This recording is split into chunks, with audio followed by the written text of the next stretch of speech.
Please act soon and request your copy of our new Lenten devotional titled Awaken My Heart. Since it's a daily devotional intended to be read every day from Ash Wednesday to Easter Sunday, you'll want to receive your copy soon. And as a reminder, Ash Wednesday falls on Valentine's Day this year, and Easter Sunday is March the 31st. God desires to awaken your heart, and we pray that our Lenten devotional will help you draw closer to Him during this season.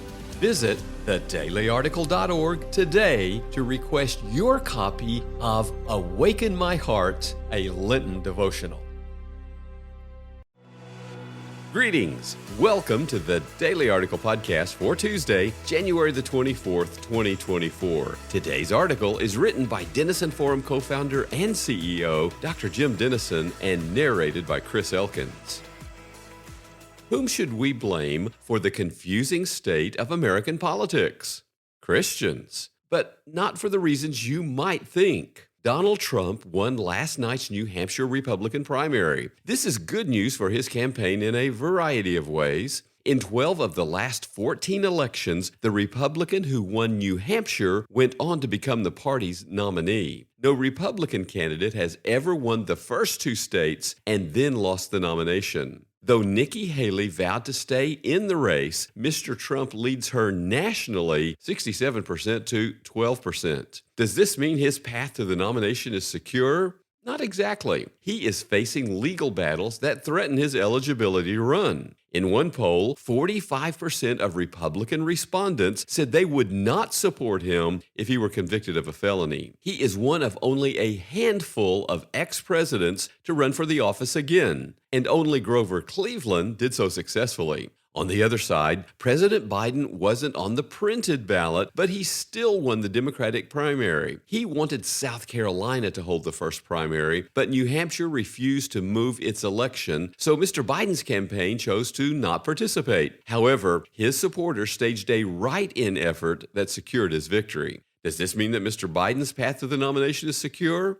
Not exactly. 2/3 of Democrat-leaning voters do not want him to be the party's nominee. At 81, he is the oldest person ever to hold the presidency, though Mr. Trump was the second oldest. On average, U.S. presidents are 55 years old when sworn in. Mr. Biden trails Mr. Trump in the latest polls 47% to 42%. And there's this. At 43%, independents outnumber Republicans and Democrats, both at 27%, by a wider collective margin than ever before. Our elections have always been highly contested and correspondingly chaotic, in large part because every eligible American is able to participate. If we don't like our leaders, we can replace them. We believe in Abraham Lincoln's immortal words that ours is a government of the people, by the people, for the people. This belief that we are more valuable than the institutions that exist to serve us is a product of the Christian worldview. I am reading Andrew Wilson's fascinating book, Remaking the World: How 1776 Created the Post-Christian West. In it, he offers these observations regarding his readers. Quote, "You believe in limitations on the power of the state and that the rule of law is essential to a healthy society whereby the rex, or king, is always subject to the lex, the law. You think the central truth in human relations is the self, the sovereign individual, rather than the group to which the self belongs. You see your identity as something you choose and construct for yourself rather than something you are given. The true you is not imposed on you from the outside by your ancestors or your community. It is something internal, and only you get to say exactly what it is."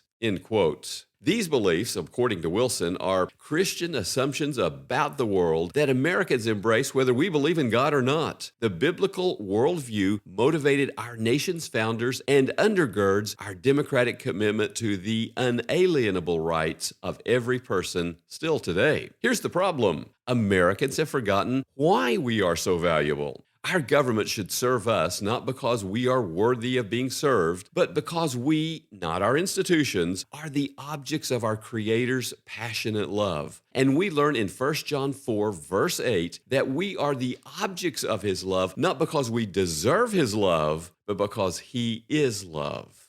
How are we to respond? Jesus answered our question in John 13:34. Just as I have loved you, you also are to love one another. In this divisive political season, remember what He added in verse 35. By this, all people will know that you are my disciples if you have love one for another. Mother Teresa observed, when you know how much God is in love with you, then you can only live your life radiating that love.